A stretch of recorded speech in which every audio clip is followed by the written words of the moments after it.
Being offended is part of how we learn. If you can't offend people, then you can't criticize people. And if you can't criticize people and ideas, then there is absolutely no way to figure out what ideas are good and what ideas are bad. My name is Jonathan Rauch. I'm a guest scholar at the Brookings Institution in Washington, and I wrote a book a while back called Kindly Inquisitors, The New Attacks on Free Thought.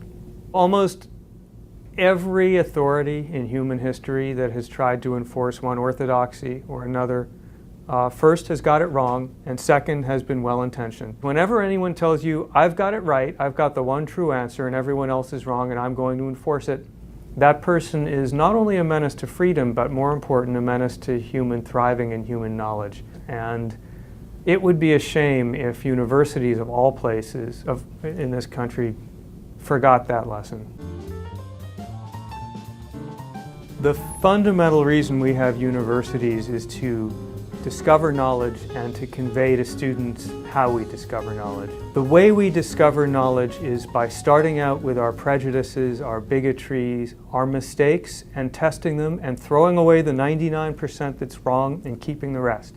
But prejudice and bigotry and error are not the enemies of knowledge. They're the raw material of knowledge. The enemy of knowledge is the kind of certitude that won't let you put prejudice and bigotry and error out there and won't let you test it. Because if you can't test the bad stuff in order to weed out the good stuff, all you have is bad stuff.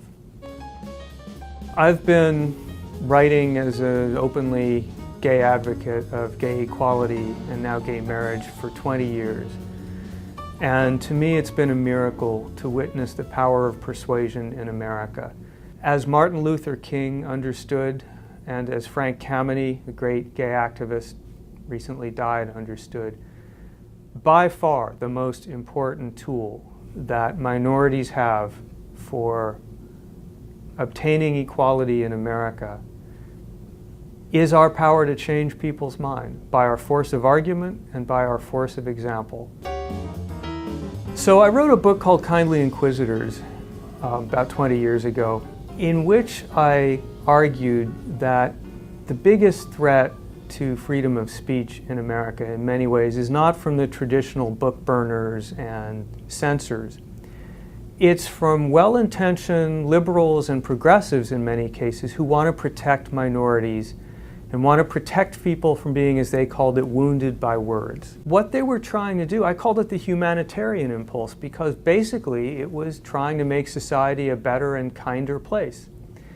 The problem with that is that it's misguided, because we, members of minorities, we're not delicate flowers. We don't need to be protected from people who don't like us or respected, because we can't earn their respect or admiration or change their mind by hiding from them. We have got to be in situations where we can confront and encounter them, sometimes angrily, but more often with persuasion. The humanitarian attack basically, unfortunately, stigmatizes criticism. It says hurting people's feeling with words is a bad thing.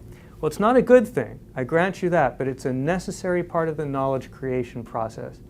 Forcing people into dialogue, forcing them to criticize each other and to encounter ideas that they may not like, that is the purpose of a university, and that is the thing that saves minorities and moves humanity toward newer, better ideas. The core principle for me is the distinction between, on the one hand, what I call purism, and on the other hand, what I call pluralism. Purism is the idea that a society has to be effectively cleansed of prejudice and bigotry and hateful views, because as long as those views are around, minorities are going to feel unsafe or be unsafe.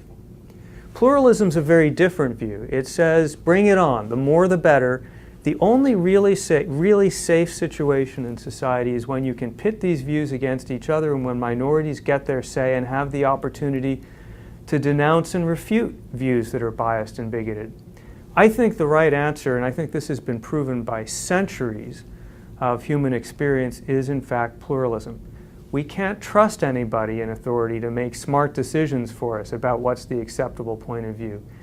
And I think again and again on college campuses and elsewhere, it's been minorities and others who at the end of the day have stood up and said, you know, if we don't stand up for groups that take the other side, who's going to stand up for us?